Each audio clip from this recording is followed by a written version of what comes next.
You are the sun, you are the only one.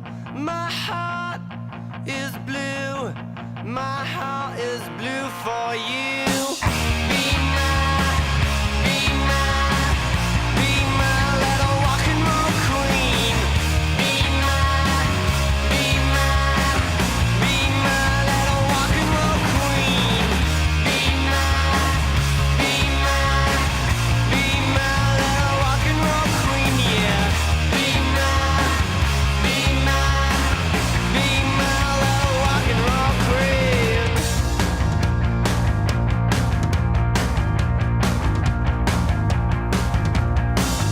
You are the sun, you are the only one. You are so cool, you are so rock and roll. Be my, be my, be my little rock and roll queen. Be my, be my, be my little rock and roll queen.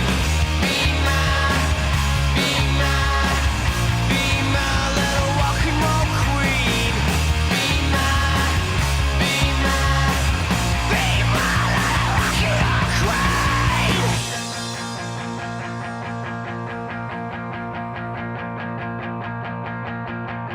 You are the sun, you are the only one.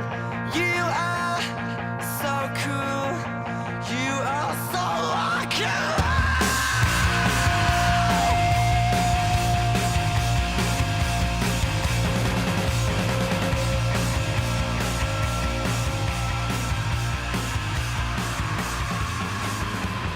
Be my, be my, be my little rock and roll queen. Be my, be my, be my little rock and roll queen. Be my, be my,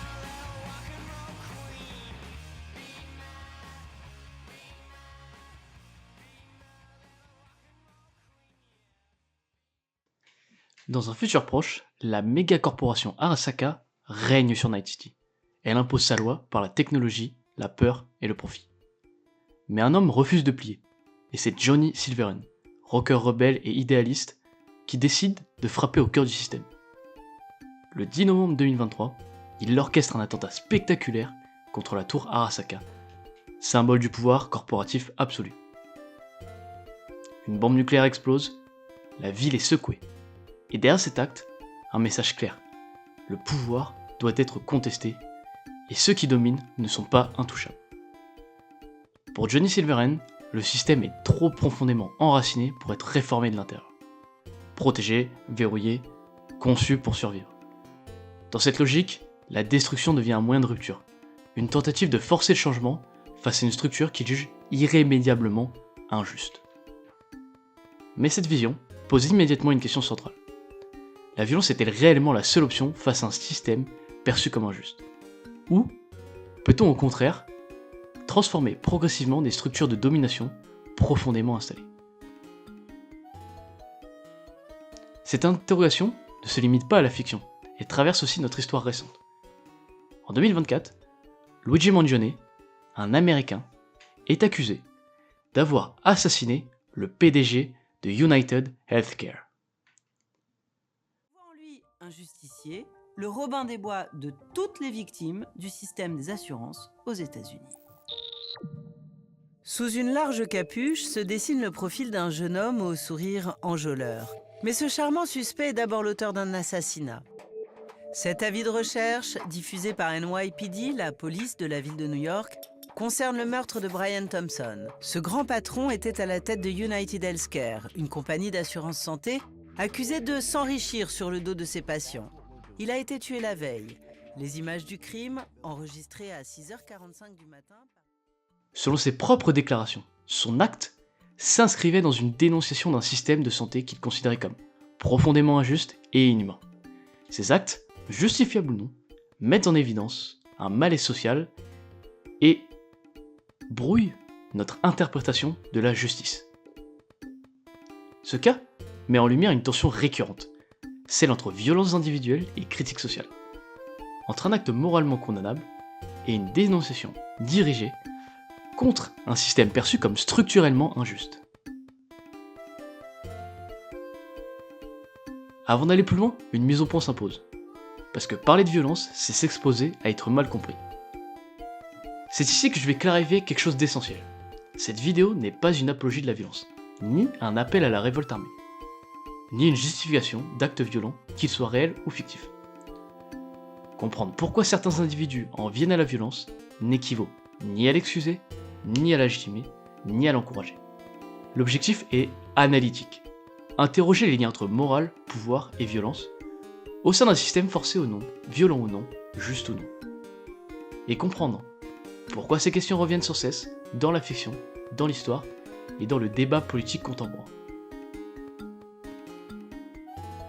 Cyberpunk 2077, comme le genre qui lui donne son nom, dénonce et caricature les travers de nos sociétés. Johnny Silverhand n'est pas un personnage fantasmé. Il symbolise une révolte contre des institutions puissantes qui, par leurs décisions et leur contrôle, ont un impact direct et souvent dévastateur sur les populations défavorisées. Dans ces deux histoires, les cibles sont des entreprises extrêmement puissantes, capables de décider de la vie ou de la mort de milliers de personnes. Les personnages recourent à des solutions radicales et moralement contestables, pour contrer un système qu'ils jugent lui-même immoral. Les réactions des différents acteurs montrent que chaque épreuve met en lumière le conflit entre la légitimité d'une action et l'injustice d'un système accepté. Pour explorer tout ça sérieusement, on va avoir besoin d'outils. Voici comment cette vidéo va s'organiser. À partir des exemples fictifs et réels, nous allons explorer plusieurs notions fondamentales. Dans un premier temps, nous tenterons de définir les concepts de morale et de violence, afin de comprendre comment ils se construisent, évoluent et se justifient dans différents contextes sociaux et politiques. Dans un second temps, nous analyserons la lutte des classes comme grille de lecture de ces phénomènes, ses acteurs, ses mécanismes et ses enjeux. Enfin, en multipliant les exemples issus de la théorie de l'histoire et de l'actualité, nous verrons comment cette dynamique s'exprime encore aujourd'hui et comment chacun peut développer une réflexion critique sur sa place dans la société et la légitimité de la morale, de la violence et des formes d'engagement politique. Avant de juger la violence ou la morale d'un acte, il faut d'abord essayer de comprendre ces concepts. Violence et morale ne sont pas des notions absolues. Elles se construisent dans un contexte social, historique et politique. Plongeons-nous dans ces idées pour décrypter les actions de Johnny Silverhand et de Luigi Mangione.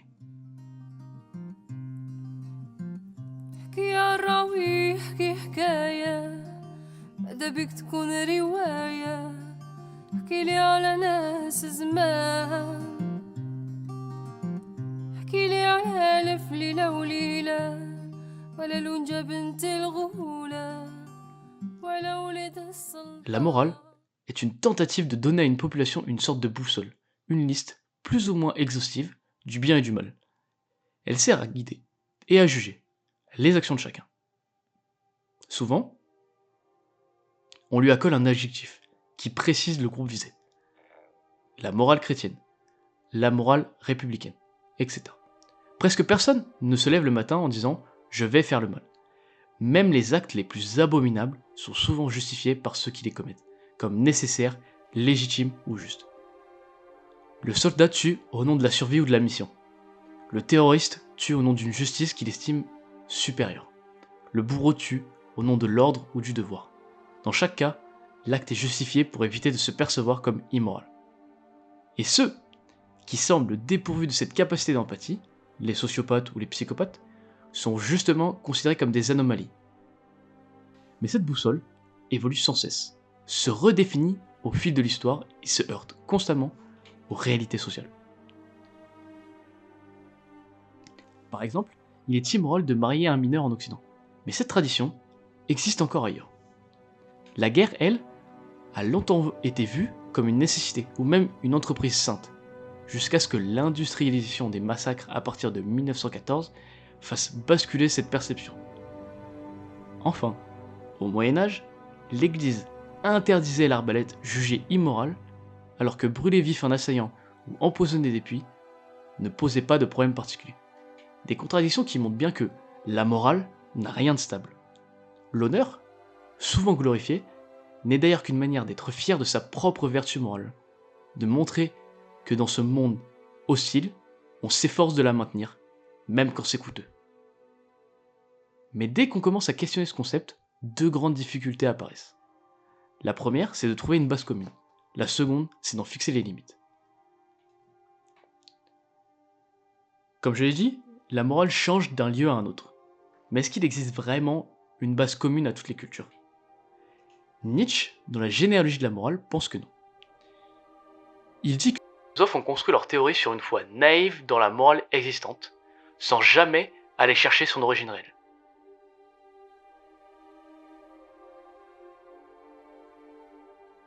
Prenons un exemple extrême, le meurtre d'un enfant. Chez les animaux, certaines espèces, les marsupiaux, certains ponceaux, tuent ou abandonnent leurs petits pour survivre. Chez l'humain, c'est impensable. Et ceux qui commettent ces actes sont qualifiés de fous ou de monstres. Mais cette évidence morale se complique dès lors qu'on aborde, par exemple, la question de l'avortement. À ce moment-là, je ne tends pas à confirmer ou à infirmer que ces conceptions morales sont les bonnes, mais bien d'expliquer que trouver une morale commune, même au sein d'une morale dominante, se révèle compliqué. Un contre-exemple pourrait être celui des abandons d'enfants. Mais la plupart du temps, ces actions sont mues par un désespoir de ne pas pouvoir garantir la survie d'un enfant. Et ceux-ci sont souvent abandonnés dans des lieux spécifiques où ils seront rapidement retrouvés. Le cas inverse étant l'action de personnes en détresse psychologique ou bien à cause de substances. Il existera potentiellement toujours quelques exemples de parents réussissant à complètement se détacher sans pour autant avoir de soucis physiques, moraux, psychologiques ou de dépendance. Le débat de l'avortement ne porte pas tant sur le meurtre en soi, que sur la définition de la victime. Est-ce un être humain à partir de quand ? L'enjeu se porte sur la définition biologique et morale et le désaccord entre les deux. Et le fait qu'on débatte prouve que la morale n'a rien d'universel. Elle dépend de la perception sociale du moment. Et même face à l'horreur, la morale n'unifie pas. Les images d'enfants kidnappés à Gaza, d'autres mourant sur les décombres, ou les photos d'un bébé de migrants retrouvé sans vie sur une plage, n'ont jamais suffi à créer une indignation unanime. Ces images sont souvent interprétées à travers des cadres idéologiques préexistants, origine, classe sociale, éducation, religion, sexe. Même dans l'extrême, la morale reste fragmentée. Mais au-delà de ces bases, une autre question se pose. Jusqu'où la morale s'applique-t-elle ? Où se trouve la frontière entre ce qui est moral et ce qui ne l'est plus ? Prenons un exemple clair, le viol. Aujourd'hui, le viol conjugal est condamné, mais il a fallu des décennies pour qu'il soit reconnu comme tel. La Pologne, par exemple, n'a intégré dans sa loi la notion du consentement qu'en 2024, alors qu'en France, elle existe depuis longtemps. Et la France n'est pas une championne dans le sujet. Cela montre bien que même des actes qu'on croit universellement condamnés dépendent encore des normes locales et de leur évolution. Et quand on regarde certains cas précis, la morale devient encore plus trouble. Roman Polanski, par exemple, a été jugé coupable de viol sur mineur, mais il reste libre en France et continue d'être célébré. Jugé et condamné aux États-Unis, il est en tort.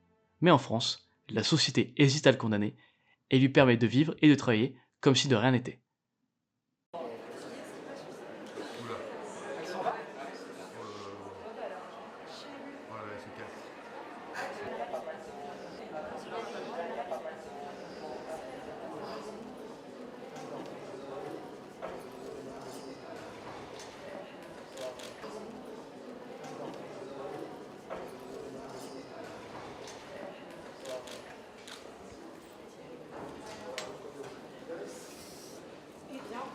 Vive la pédophilie! Bravo la pédophilie! Bravo! Non, j'ai pas l'impression. Parce que les crimes n'ont pas été commis en France, mais surtout parce que la morale s'applique différemment selon le statut social. Le viol de guerre illustre la même dérive à une échelle collective. Que ce soit en Libye ou en Ukraine, il a été utilisé comme arme psychologique. Le viol de guerre s'inscrit dans des contextes militaires profondément masculins et patriarcaux, où il est utilisé comme une arme de domination et d'humiliation. Dans la maison par force, en pointant des armes sur nous, devant ma famille, devant les enfants. Selon Anna, les agents russes décident alors de l'expulser de la zone occupée. Elle est confiée à un militaire russe. C'est là que l'enfer commence. Ce commandant la séquestre et lui fait du chantage. Il m'a dit, si tu veux rentrer chez toi aujourd'hui, il faut qu'on couche ensemble. Tu dois comprendre que je suis un soldat, j'ai besoin d'une femme. Tu n'as pas le choix. Je peux te prendre par la force, mais c'est mieux que ce soit volontaire. Les femmes sont les principales victimes directes, mais ces violences s'accompagnent aussi de violences sexuelles visant des soldats hommes, notamment dans une logique de torture ou de briser psychologiquement les combattants et du coup d'affaiblir l'ennemi. Reconnaître cette dimension stratégique ne relativise en rien la gravité du crime ni la souffrance des victimes. Cela permet au contraire de comprendre pourquoi ces violences sont systémiques, organisées et tolérées dans certains rapports de force. Encore une fois, la morale s'efface devant le pouvoir. Non pas chez les victimes qui ne font que subir, mais chez les stratèges et les exécutants, dont le cadre moral est ajusté pour rendre acceptable ce qui, hors de ce rapport de force, serait unanimement condamné. Qui dira par une bouche amère ce qui tient mon âme emprisonnée? Qui dira par une bouche amère ce qui tient mon âme emprisonnée? La morale n'a donc pas de base universelle, et ses limites dépendent de qui a le pouvoir de les fixer. Ce n'est pas un hasard. Pourquoi ? Parce que si la morale change selon les époques et les sociétés, c'est souvent parce que quelqu'un ou un groupe a intérêt à ce qu'elle change dans un sens plutôt qu'un autre. La morale n'est pas neutre, elle est un produit du pouvoir. Nietzsche et Hegel le rappelaient déjà. La morale est le produit de rapports de force. Ce sont les vainqueurs qui fixent ce qui est moral. C'est pour ça qu'on s'indigne des camps nazis, mais qu'on oublie ceux des Français en Indochine, ceux des Américains avec les Japonais, ceux des Soviétiques. Les sociétés condamnent certaines atrocités et en passent d'autres sous silence. Les camps allemands sont un enjeu majeur de mémoire de nos sociétés, en oubliant les camps de l'unité de 731 japonais, tout aussi atroces. La morale, dans ce sens, sert à justifier la violence. Quand la France colonise, c'est pour civiliser. Quand elle part en croisade, c'est pour protéger les chrétiens. Quand la Russie envahit l'Ukraine, c'est pour sauver le Donbass et les russophones. Et quand les États-Unis attaquent l'Irak, c'est au nom des armes de destruction massive. La morale devient un alibi. En guerre, on appelle ça un casus belli. Récapitulons ce qu'on vient de voir. La morale n'est pas une boussole universelle et immuable. Elle est construite, contestée, et souvent instrumentalisée par ceux qui ont le pouvoir de la définir. Ce qui est bien ou mal dépend largement de qui parle, depuis quelle position et dans quel intérêt. Ça nous amène à la question suivante. Si la morale peut justifier n'importe quoi, qu'en est-il de la violence elle-même? Est-elle vraiment l'opposé de la morale ou en est-elle simplement le prolongement? Comme une boutique de CBD qu'on appelle Bob Marley. Les rues les plus violentes s'appellent Gandhi à ce qu'il paraît. Je suis pas made in Qatar, nique le foot et le soft power. La World Cup 2022 est pleine de sambosseurs. Donnez par les de Sri Lankais et Philippins. 1000 vies venues d'Inde par conteneur comme parquet de filet de dinde. La violence n'est pas seulement un dérapage, elle est un instrument. Elle peut être politique, sociale, économique ou symbolique.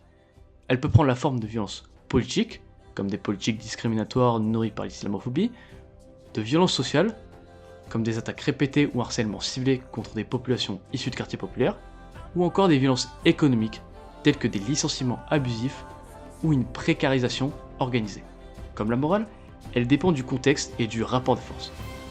Pour Machiavel, la violence est un outil du pouvoir. Le prince, il explique que certaines actions immorales à titre personnel peuvent devenir nécessaires pour préserver l'État. Tromper, punir, tuer, tout peut être justifié, si la finalité de l'État est la stabilité. C'est efficace pour garder l'ordre, mais pas forcément juste pour ceux qui le subissent. La morale alors se plie à la raison de l'État. Pour Marx, la violence est un moteur historique. Les luttes des classes sont inévitables et parfois sanglantes.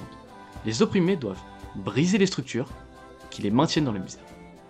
Les violences révolutionnaires ne sont pas gratuites. Ce sont des moyens de transformation sociale. Sans rupture, il n'y a pas de changement. Mais la rupture ne veut pas forcément dire attentat. La violence peut être dirigée contre le système sans forcément atteindre la vie de ses composants. Une grève n'a pas pour objectif de faire des victimes. Les suffragettes posaient des bombes sans chercher à tuer des personnes. Max Weber, dans Essai sur la théorie de la science sociale, introduit le concept de monopole de la violence légitime. C'est-à-dire que l'État est la seule entité autorisée à exercer la force sur son territoire. Il définit ce qui est juste et juge lui-même ce qu'il n'est pas, et qui a le droit d'utiliser la violence. Une bavure policière, c'est l'IGPN qui enquête sous l'autorité du même pouvoir. Une guerre préventive, c'est l'État qui la légitimise. En résumé, seul l'État a le droit d'user de la violence et seul lui peut décider quand elle devient injuste. Les institutions internationales comme la SDN ou l'ONU ne font que surveiller sans réel pouvoir coercif car ils sont extrêmement limités. Par exemple, un soldat sous mandat de l'ONU n'a le droit de commencer à riposter que lorsque plusieurs coups de feu ont cherché à l'atteindre. Le peuple, lui, n'a que 3 options. Accepter la morale dominante, la contester pacifiquement à travers les moyens légaux, ou la renverser par la révolte. Il existe des contre-pouvoirs, mais ceux-ci étant intégrés au système, leur capacité à être efficace peut être mise en doute.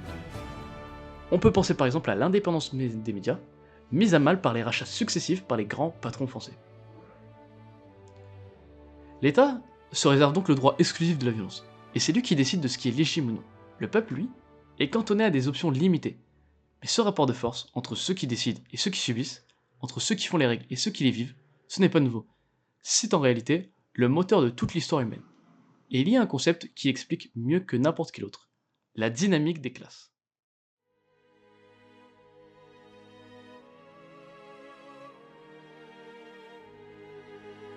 Je suis crevé, j'en ai marre de combattre les miens. Je serais pas étonné qu'ils me tuent de leurs propres mains.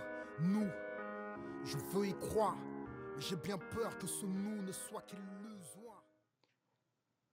Être dans le camp du bien n'est pas suffisant à imposer ses vues.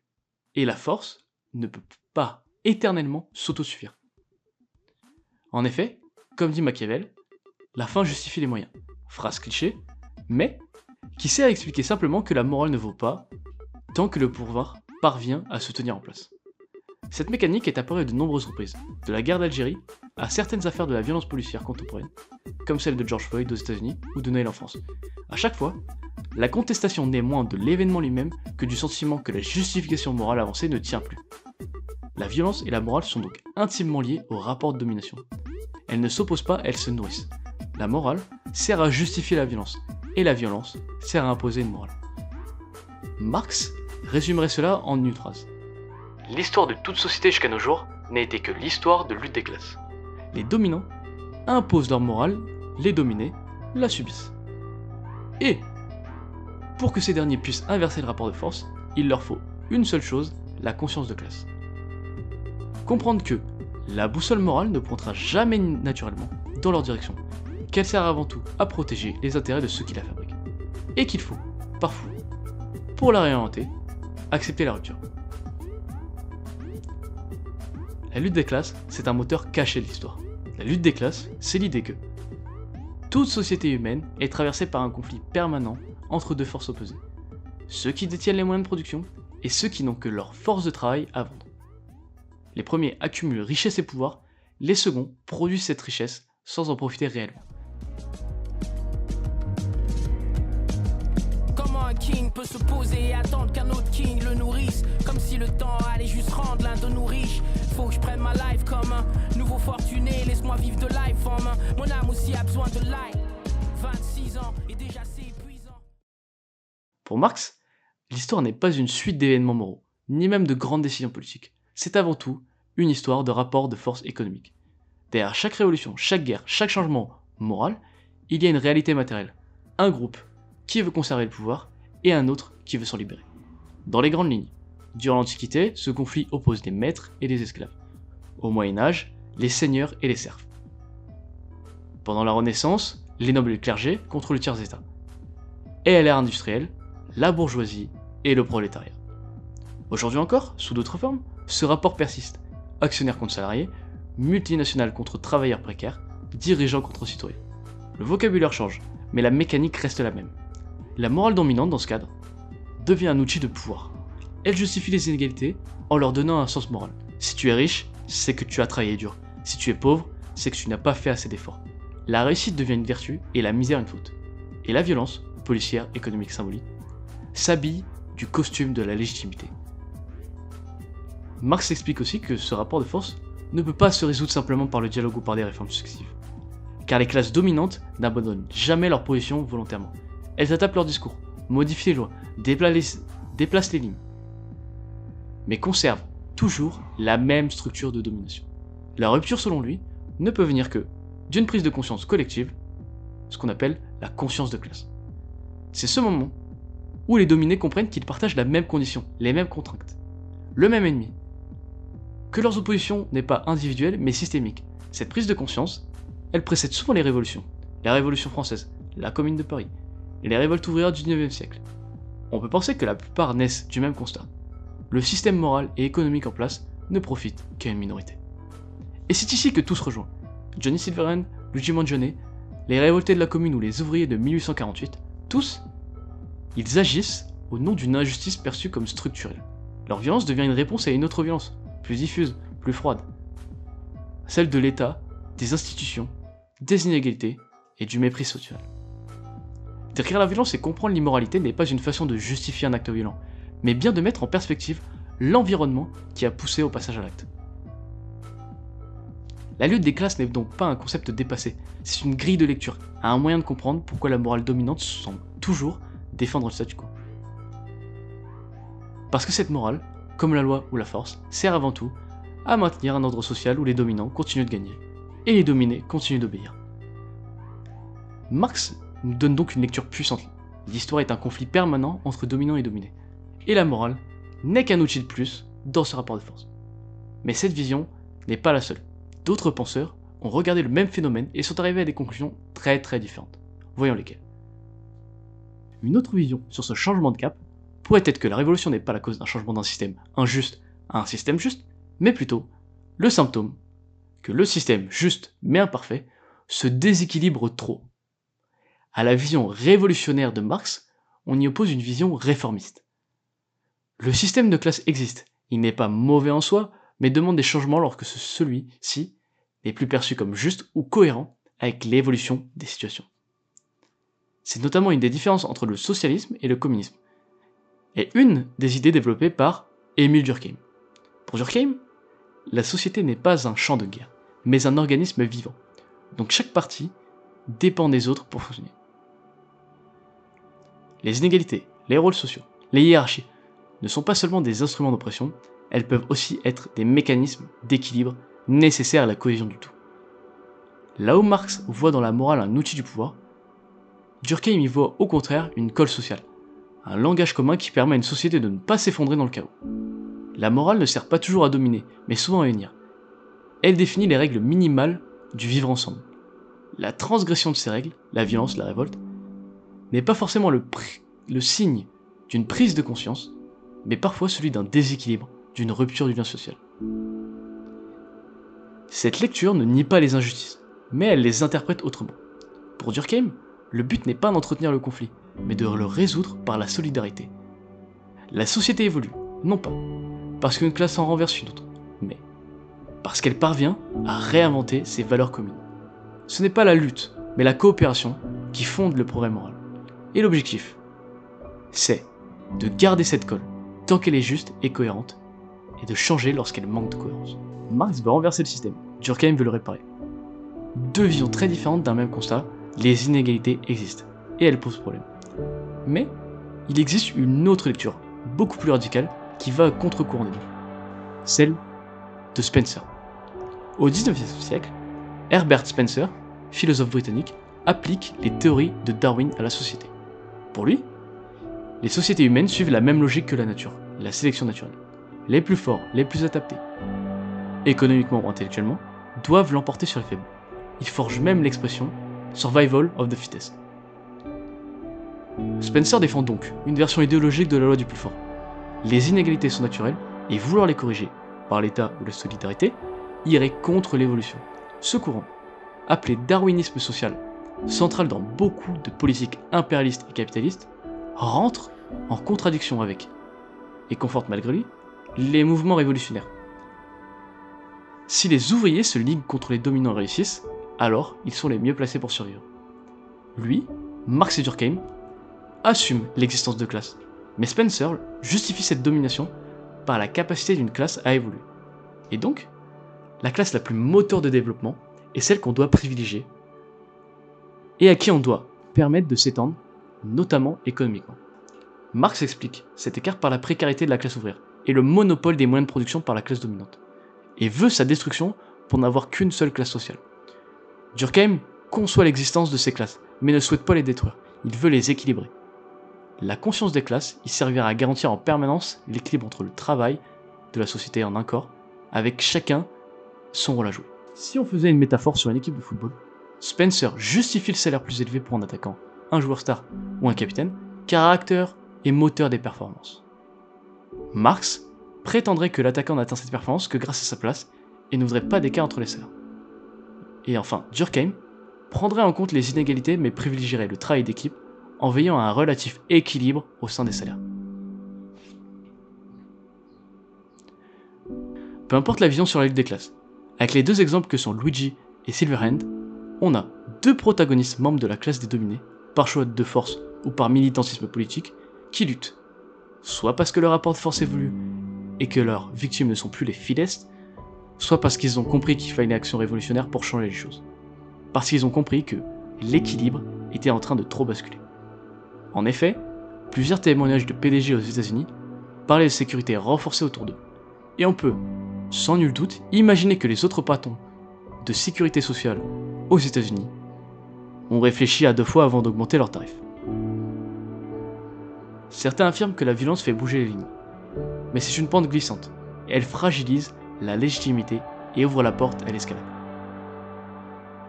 Et si les lignes bougent pour les classes dominées, elles bougent aussi pour les classes dominantes. On a fait un très long chemin. On est parti d'un attentat fictif dans une mégalopole cyberpunk, et on a traversé la philosophie morale, la théorie politique, et 3 grandes grilles de lecture de l'histoire humaine. Avant de passer à la suite, voici où on en est. La morale et la violence ne sont pas des opposés. Elles se construisent, l'une et l'autre, au service de rapports de force. Et ces rapports de force, qu'on appelle la lutte des classes, le darwinisme social ou l'équilibre organique, structurent nos sociétés depuis toujours. Maintenant, la vraie question, qu'est-ce qu'on fait avec ça concrètement ? Keine Angst, keine Angst, keine Angst, keine Angst. Keine Angst, keine Angst, keine Angst, keine Angst. fährst mal 1, 2 Leute. Nous avons eu plusieurs choses. La première, c'est que la bataille morale est constante. Et celle-ci définit quelles sont les violences légitimes ou non en fonction des morales, individuelles ou non, religieuses, sociales. La deuxième, c'est que ces aiguilles sont utilisées et manipulées dans un rapport de force constant entre un groupe dominant et un groupe dominé. La troisième, c'est que cette situation ne s'équilibre que lorsqu'on a conscience des intérêts divergents des groupes auxquels il faut trouver un équilibre ou un avantage en fonction des terreaux étudiés. On a brossé plusieurs exemples de régimes politiques différents. Désormais, on se contentera de discuter des régimes en cratie. Parce qu'au fond, tout ce qu'on vient d'analyser, morale, violence, rapport de force, se cristallise dans une question simple. Qui gouverne ? Et les réponses à cette question sont différentes selon les systèmes politiques. De tous les régimes en cratie, la démocratie est le seul où le peuple participe activement. Une plutocratie concentre le pouvoir aux mains des plus riches. Une gérontocratie concentre le pouvoir aux mains des plus vieux. Une technocratie concentre le pouvoir aux mains des scientifiques. Une théocratie aux mains des religieux. Et d'autres exemples existent. Le seul régime où le peuple a le pouvoir, c'est dans la démocratie, c'est-à-dire la reconnaissance de la souveraineté populaire. La question n'est alors plus seulement de savoir qui détient le pouvoir, mais pourquoi tant de citoyens acceptent de lui céder le leur. Comprendre la lutte des classes, c'est comprendre les mécanismes qui façonnent nos choix, nos valeurs, jusqu'à notre conception du bien et du mal. C'est là que naît la conscience des classes, le moment où on le réalise que la boussole morale ne pointera pas forcément dans notre intérêt. Cette conscience permet aux citoyens de décoder les intérêts qui se cachent derrière les lois, les institutions ou les discours officiels. Elle explique pourquoi certains projets de réforme sont avancés pour le bien commun, alors qu'ils renforcent en réalité la position de dominant. Elle éclaire également le rôle des mobilisations collectives, de la Révolution française, où le tiers-état s'est levé contre l'aristocratie et le clergé, aux mouvements ouvriers du XIXe siècle, qui ont imposé le droit au travail et la sécurité sociale, jusqu'aux manifestations contemporaines, gilets jaunes, mobilisation pour le climat, où des groupes, souvent marginalisés, cherchent à faire entendre leurs intérêts face à un pouvoir centralisé. En prenant conscience de ces rapports de force, les citoyens peuvent agir de manière informée, choisir leur combat et envisager des stratégies pour rééquilibrer le pouvoir. Ils comprennent que les conflits ne sont pas seulement idéologiques ou moraux, mais structurels. Ils traversent toute l'organisation sociale. Et c'est précisément cette prise de conscience qui permet de transformer la passivité en action et la frustration en force collective. Ces grilles de lecture, je vous les ai proposées pour que vous puissiez construire vous-même votre propre vision. Ce qui suit est plus personnel, et il serait malhonnête de prétendre que je suis resté à 100% objectif. Ce sont des convictions, pas des certitudes. À vous de voir si elles font écho à ce que vous servez vous-même ou non. Mais qu'ils ont de la chance d'avoir quitté ce monde. Bien sûr, ils nous manquent et ils nous manqueront. Maintenant qu'on a les outils pour analyser ce rapport de force, la vraie question c'est qu'est-ce qu'on peut faire nous, individuellement et collectivement? Voici 3 pistes concrètes. À partir de là, il existe 3 manières de bouger la boussole dans notre sens, ou du moins d'essayer. L'engagement politique personnel, l'engagement politique commun, l'indépendance des valeurs.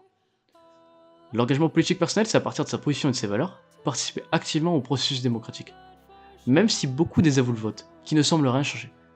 Ne rien faire est encore plus susceptible de ne rien changer que le vote. En omettant le problème du vote blanc, absent du compte, et donc de l'expression du peuple, chaque vote, notamment législatif, permet de déstabiliser le pouvoir.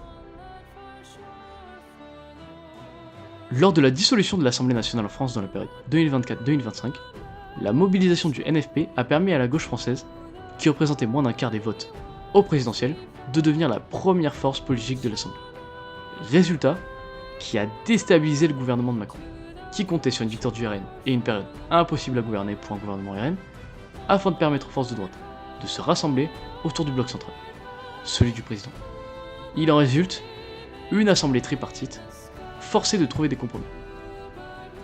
L'exemple qui suit n'a pas de vocation à défendre un camp politique, mais à illustrer un mécanisme, celui d'une mobilisation électorale soudaine, capable de contraindre le fonctionnement du pouvoir central. Ce mécanisme n'est ni propre à un camp, ni à un mot précis. Il illustre la capacité du vote et la mobilisation collective à perturber, même partiellement, un pouvoir installé. Cette victoire de la gauche ne tient qu'à une mobilisation plus forte du nouveau Front populaire. De léger deuxième au premier tour, il passe premier largement, même si insuffisant pour gouverner. Lorsque les gouvernements du président Macron font l'impasse sur des mesures sur le système de retraite défaillant, c'est pour se garantir le soutien des personnes âgées, beaucoup plus attachées au vote que les jeunes générations. En délaissant le vote, la jeunesse française laisse une plus grande part à l'expression des intérêts d'une population avec laquelle ses intérêts divergent. Ceci n'est pas une charge en faveur du vote, simplement l'expression d'une réalité. Même si pour certains citoyens délusionnés, voter ne change rien, ne rien faire est encore pire. Comme un cercle vertueux. Vous êtes sûr à 100% que rien ne changera en ne votant pas. Mais il y a peut-être une maigre chance qu'une infime partie change en participant. Le vote donc comme premier levier, imparfait, décevant, mais réel. Mais l'engagement individuel a ses limites, et c'est là que la force du nombre entre en jeu. L'engagement politique commun, c'est plutôt de participer à des initiatives communes. L'une des forces dominées, au sein de l'histoire, c'est leur nombre. Tout n'est que calcul politique. Si par exemple un politique subit du lobbying pour un pesticide par exemple, il prendra sa décision en fonction de la somme des soutiens à perdre. Lorsqu'Emmanuel Macron reconnaît la Palestine, peu importe à quel point cela est justifié ou non, la décision n'a pas été prise sans ce paramètre en tête. Quand le général de Gaulle démissionne en mai 68, c'est la masse populaire qui le contraint. Je parlais des gilets jaunes en introduction ou encore Nuit debout. C'est une des raisons dans les déclarations de fréquentation entre les chefs des syndicats et ceux de l'État. Les deux ont un intérêt dans la perception de l'affluence et donc de la masse ou non. Un citoyen désabusé qui voit un mouvement faire peur au gouvernement aura l'espoir et des chances de le rejoindre. Le droit de manifestation existe pour cette raison. C'est une manière pour le peuple de se faire entendre et d'inverser le rapport de force sans provoquer le chaos. Mais de nos jours, les réseaux sociaux permettent d'interpeller directement les concernés et de forcer le gouvernement à agir. Comme avec la pétition Skynet, qui demande que l'Union Européenne interdise l'espace aérien ukrainien afin de protéger les civils. Ces moyens, plus ou moins efficaces, sont une ultime manière de joindre ses forces pour un cri commun. Enfin, et cela fera écho avec la vidéo précédente, se politiser et multiplier les sources d'informations et de connaissances, comprendre notre système et ses enjeux, et comprendre le jeu politique et la place que l'on peut y tenir est la dernière étape. Connaître ses intérêts personnels, ceux des partis politiques et leurs dirigeants. Savoir discerner l'empathie du populisme, les promesses des mensonges, les positions de militantisme, des positions de consensus. Tout ça pour faire ce propre avis. Il n'est pas obligatoire d'avoir à 100% ses valeurs accordées avec ses intérêts personnels. Certains influenceurs appelaient à voter Nouveau Front populaire, alors qu'ils seront probablement concernés par des mesures fiscales contraires à leurs intérêts. Certaines personnes racisées votent pour des partis à tendance identitaire, par dégoût pour les forces politiques traditionnelles qui les ont manipulées. L'objectif est donc de prendre conscience de ses intérêts et de les coupler avec l'intérêt commun. Est-ce que vous trouvez justifié de payer plus d'impôts pour avoir plus de services? Est-ce que, pour vous, au contraire, l'État agit trop sur l'économie? Est-ce que la politique internationale du parti politique est en correspondance avec les menaces que vous percevez pour la France ou non? L'engagement ultime, c'est de développer sa propre grille de valeurs et de s'adapter.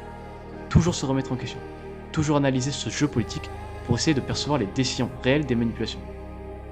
Ce n'est pas un appel à abattre des patrons, ni à nucléariser une tour de multinationales. Plutôt une mise en garde et un appel à la prise de décision individuelle. Prenons-nous en main individuellement et collectivement et décidons. Ne pas tomber dans le défaitisme. Ne pas laisser le populisme et les élites décider contre notre accord. Dans un système où la classe politique est un cercle fermé, où l'information traditionnelle et son impartialité semblent menacées, et où la société est gardée en constant état de fragmentation, il est de notre responsabilité de donner nos avis le plus possible à chaque occasion, que ce soit lors d'élections, par un simple tweet suivi d'autres de nos avis, par des actions communes citoyennes. Et décidez de ce que vous voulez, mais décidez. Soyez votre propre lumière, plutôt que de suivre celle d'un autre aveuglément. Regarde comment je le fais, t'as vu? Regarde comment je le fais, t'as vu? Regarde comment je le fais, je flex sur toi pour ça tu me détestes. Et en réalité, tu ne peux juste pas tester. Regarde comment je le fais, t'as vu? Regarde comment je le fais, je flex sur toi pour ça tu me détestes. Et en réalité, tu ne peux juste pas tester. Pourquoi il joue le gros bonnet? Il a même pas assez pour un bonnet Gucci.